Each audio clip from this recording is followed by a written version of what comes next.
já estão em vigor as novas medidas de enfrentamento à Covid-19 em Pernambuco. O governo restringiu até o próximo dia 17 as atividades econômicas não essenciais. O Estado tem mais de 80% dos leitos de UTI ocupados em virtude da pandemia. Na outra ponta, corre a vacinação contra o novo coronavírus. Pernambuco tem vacinadas até agora aproximadamente 432 mil pessoas. O quadro da Covid-19 e a imunização no Estado são temas hoje do nosso programa. Eu converso com Ana Catarina de Mello, superintendente de imunização e doenças imunopreveníveis da Secretaria Estadual de Saúde. Doutora Ana, muito obrigada pela sua presença aqui hoje no Opinião Pernambuco. Eu quero começar exatamente aí pelo número de pessoas vacinadas que a gente já tem no estado, aproximadamente 432 mil. Quantas precisam estar vacinadas em todo o estado para que se cumpra aquele quadro de prioridades definido pelo Ministério da Saúde? Olá.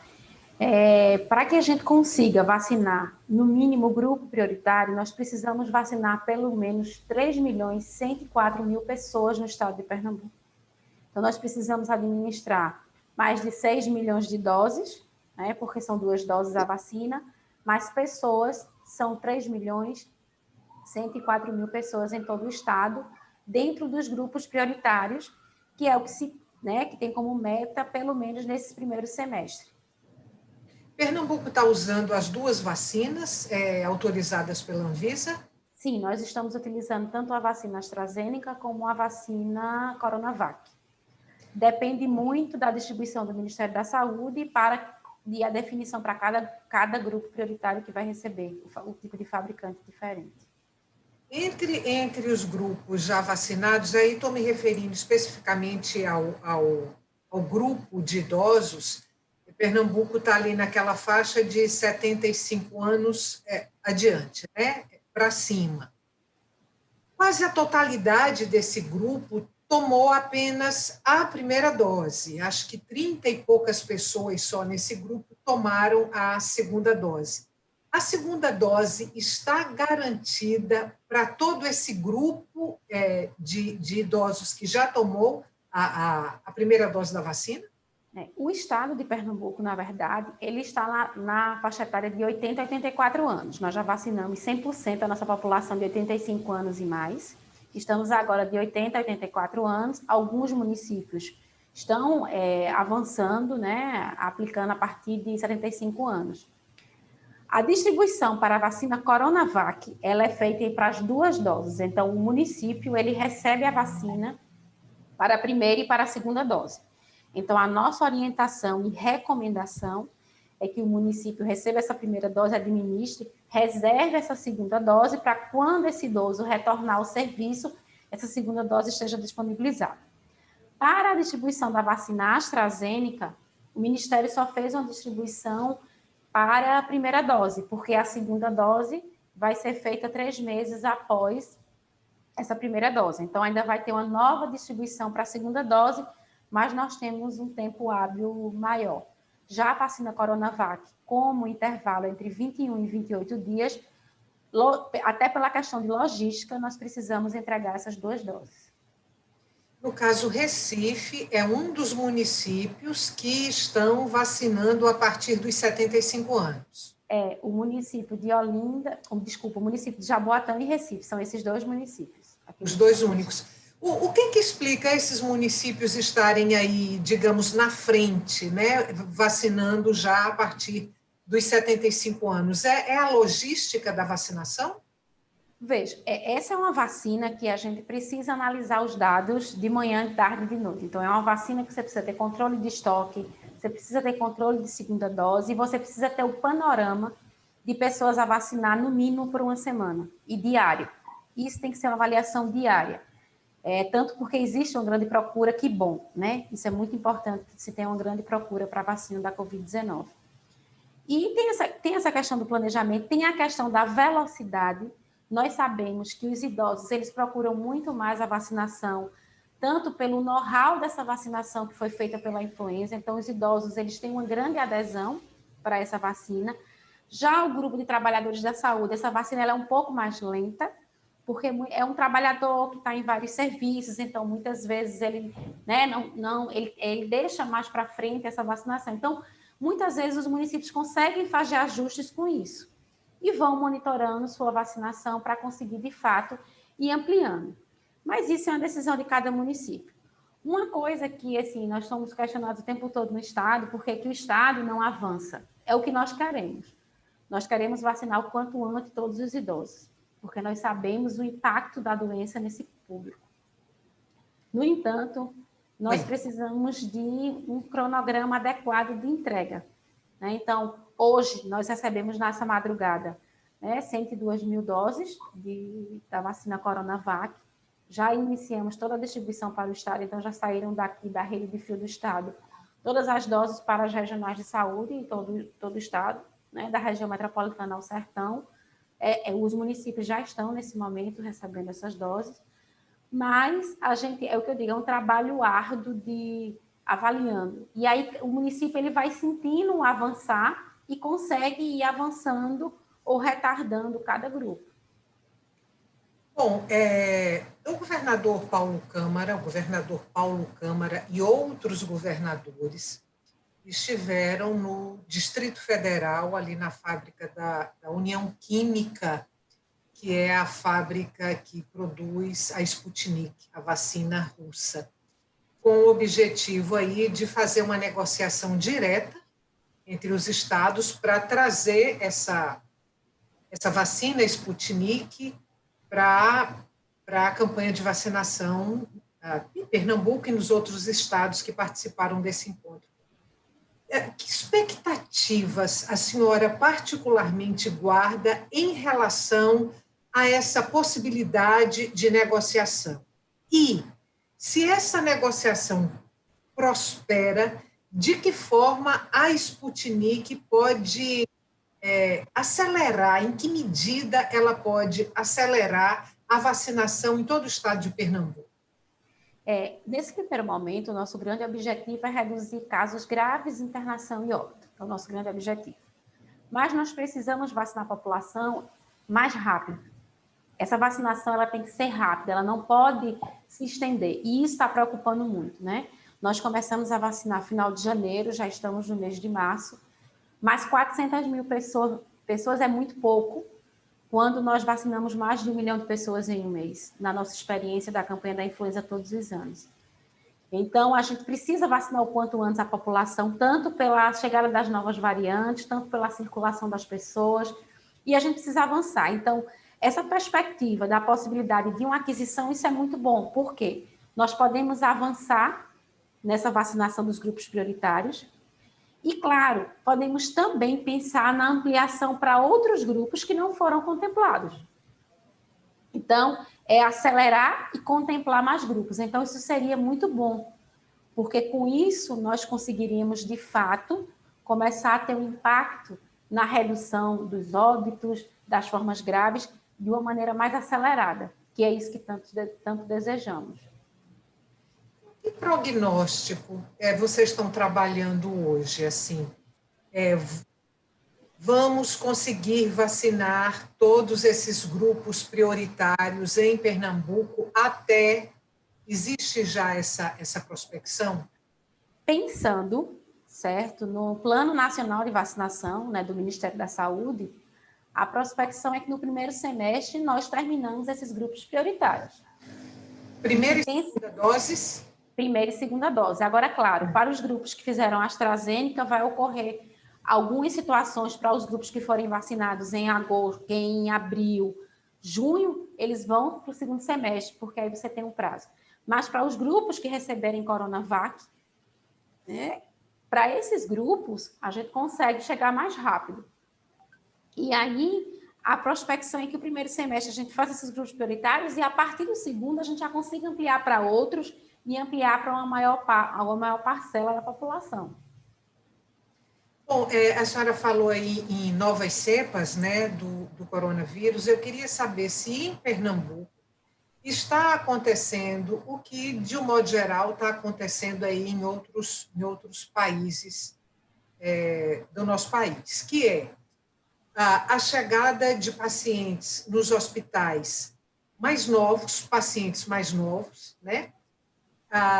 Mais pacientes em estado grave e pacientes que demandam um maior tempo de internação. E se esse quadro, esse somatório aí de itens, se a gente pode atribuir isso a essas novas cepas? Na verdade, a gente tem uma coisa que é bem importante, que é o comportamento da população, né?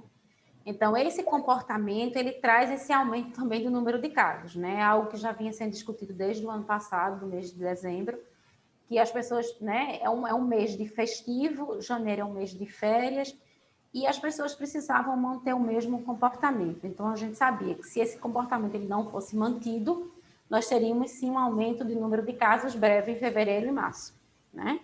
Claro que tem essa discussão das novas variantes, as pessoas circulam o tempo todo, então, além da vacina, é importante que as pessoas mantenham o uso de máscara, o distanciamento social. Usar a vacina nesse momento, ela vai nos ajudar sim a reduzir esse caso grave e esse óbito. Mas as pessoas precisam manter o uso de máscara, o distanciamento, a lavagem das mãos, o uso do álcool gel. Porque nesse primeiro momento, como nós só vamos vacinar grupos prioritários, nós não vamos reduzir a transmissibilidade. Para a gente conseguir reduzir a circulação desse vírus, a gente precisa vacinar uma parcela muito maior da população. Mas já reduzir as internações, que é o que você perguntou, quanto à questão, assim, já existe um aumento em serviço, isso já vem sim sendo sinalizado, que os serviços têm tido um aumento, né? E aí, é um público mais jovem, tem essa questão de ser o público mais jovem, porque também é o público que circula mais, e a gente tem percebido aqui no estado, Pernambuco foi o primeiro estado a iniciar a vacinação de 85 anos e mais no Brasil, e nós iniciamos essa vacinação no final de janeiro, e hoje nós estamos percebendo, claro que isso ainda é uma discreta, né, redução nas internações de idosos aqui com essa faixa etária de 85 anos e mais. Existem alguns trabalhos que mostram que com a primeira dose, você já, após 21 dias, você já começa a ter gerar uma proteção.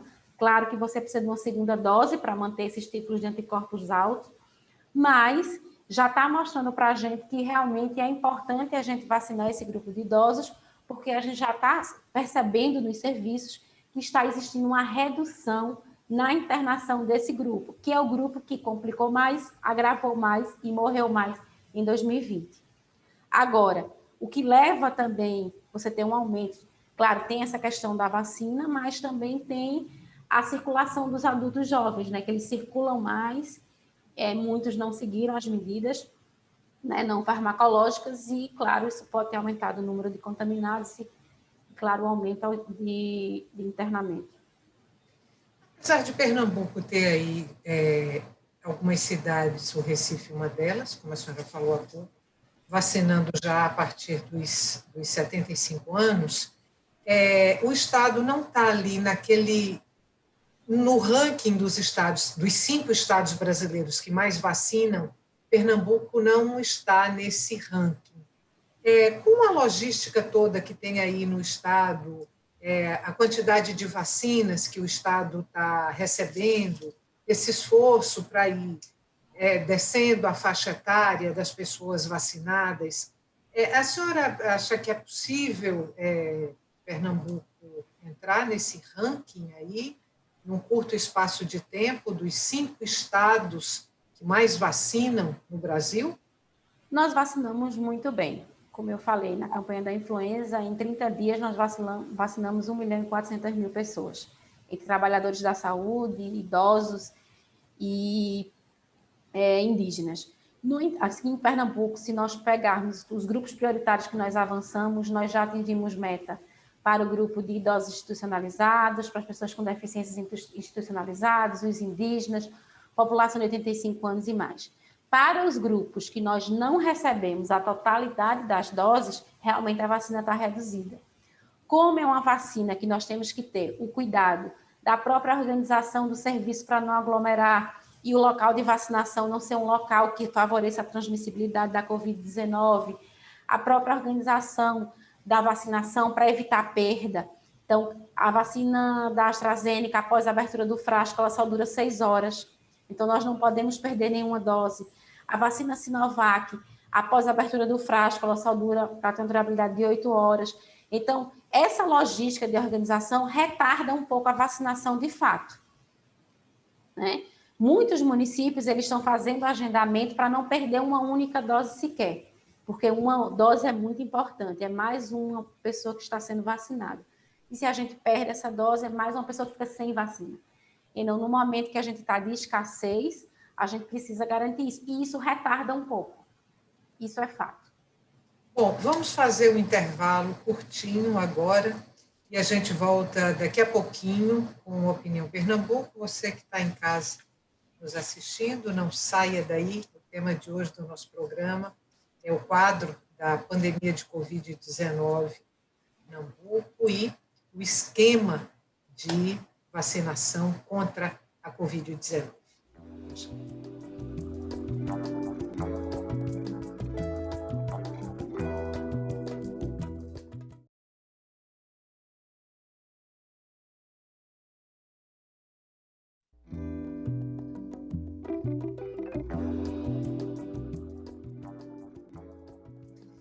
Estamos de volta para o segundo e último bloco do Opinião Pernambuco. Nós falamos hoje sobre o quadro da Covid-19 e a vacinação no Estado. A entrevistada do nosso programa é Ana Catarina de Mello, superintendente de imunização e doenças imunopreveníveis da Secretaria Estadual de Saúde. Lembrando para você que o Opinião Pernambuco também é veiculado pela Rádio Universitária FM e pela Rádio Universitária Paulo Freire AM.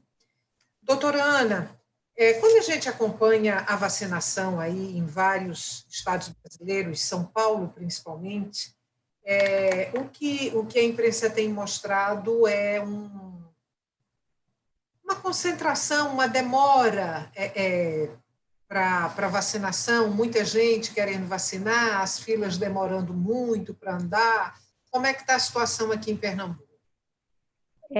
Nós estamos tentando fazer de uma forma que não se demore, por isso que muitos municípios estão fazendo o agendamento, certo?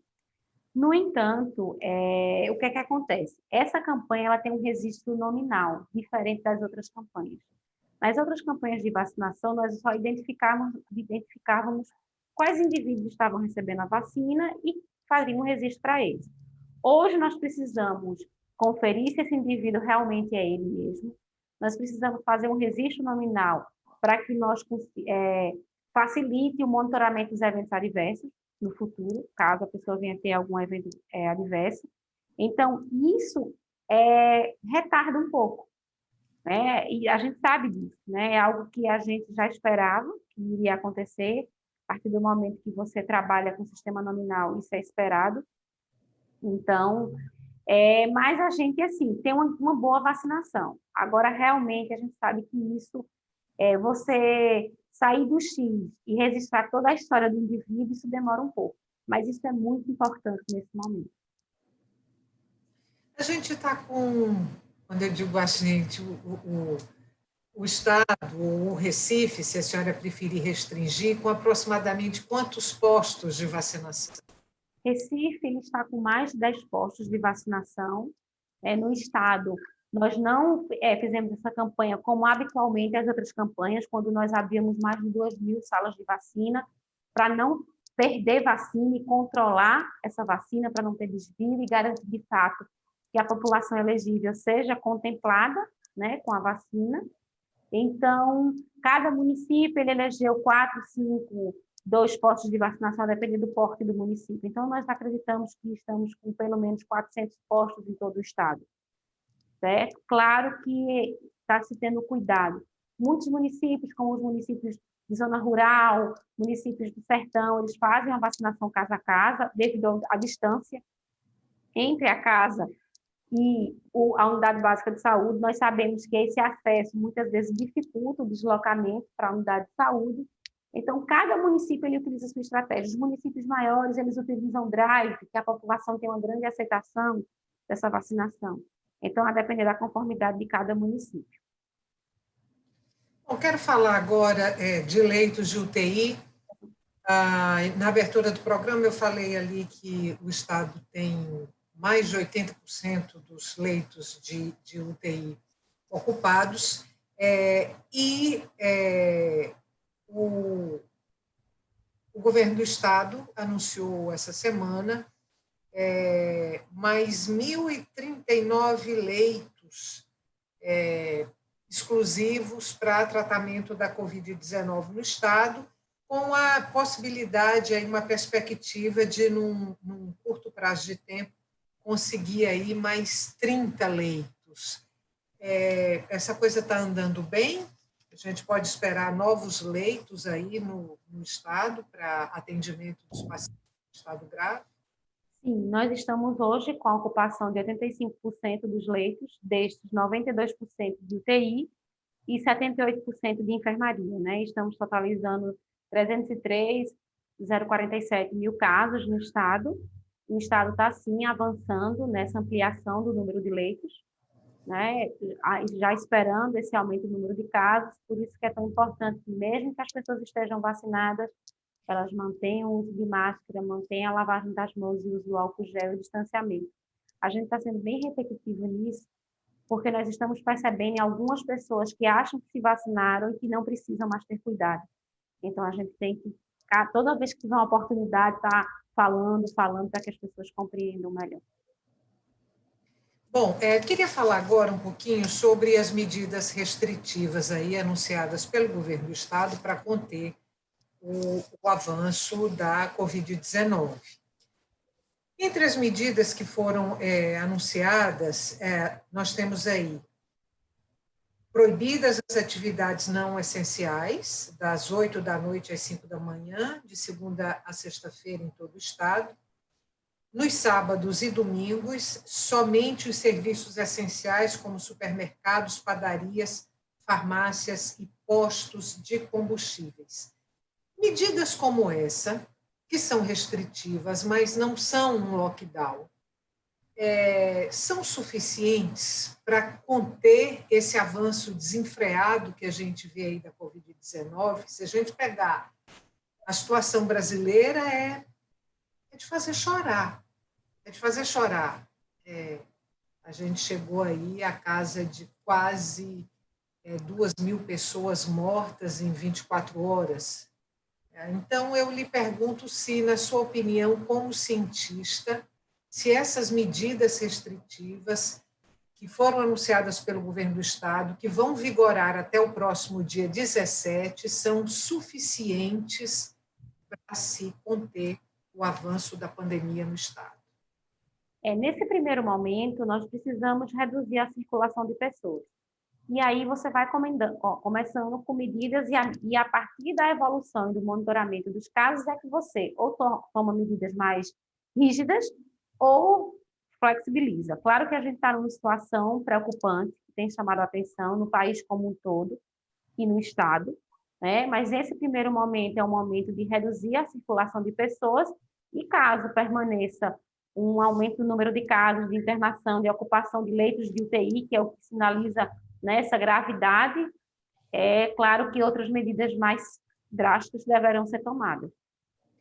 Eu entrevistei há poucos dias, acho que ontem, se não me falha a memória, eu entrevistei Tereza Lira, ela é pesquisadora da Fiocruz, e ela defende de forma muito veemente um lockdown nacional. Ela acha que sem esse lockdown nacional, as chances da gente conseguir conter essa pandemia são baixas, principalmente porque a vacinação no Brasil está numa situação muito crítica, muito precária, porque, na verdade, não tem vacina. Como cientista, e aí eu lhe pergunto, não como uma integrante da Secretaria Estadual de Saúde, mas como cientista, pura e simplesmente, a senhora acha necessário um lockdown em nível nacional para que a gente possa reverter minimamente essa situação? Se os casos não começarem a diminuir e a taxa de ocupação de leitos de UTI não reduzir, vai chegar um momento que sim, porque as pessoas circulam o tempo todo. Isso você não tem como impedir. Uma doença altamente transmissível e as pessoas estão circulando. Então, talvez se precise um momento de fato de que um lockdown para que as pessoas de fato parem de circular e de levar ou de trazer o vírus, o SARS-CoV-2. Então, a depender do andamento, talvez isso sim seja necessário. Uma última pergunta, o nosso tempo está terminando. A gente viu uma situação muito vexatória, muito dramática, escandalosa, há poucos dias, lá em Manaus, que foi a falência total do sistema de saúde, inclusive com falta de oxigênio, pessoas morrendo por asfixia, porque o sistema de saúde não tinha mais nem oxigênio para oferecer para as vítimas, né, da Covid-19. Eu lhe pergunto se a senhora acredita que é possível que o sistema de saúde no Brasil colapse ao ponto da gente ver situações parecidas àquela que aconteceu em Manaus. Nós precisamos muito da colaboração da população para que isso não aconteça. As pessoas precisam se conscientizar de manter as medidas farmacológicas, de garantir, de fato, cumpram as medidas restritivas. Isso precisa, a população ela precisa compreender isso e garantir que isso ocorra, para que a gente não chegue a essa situação. Se a gente não conseguir manter essas medidas e não aumentar a velocidade dessa vacinação, podemos sim correr esse risco.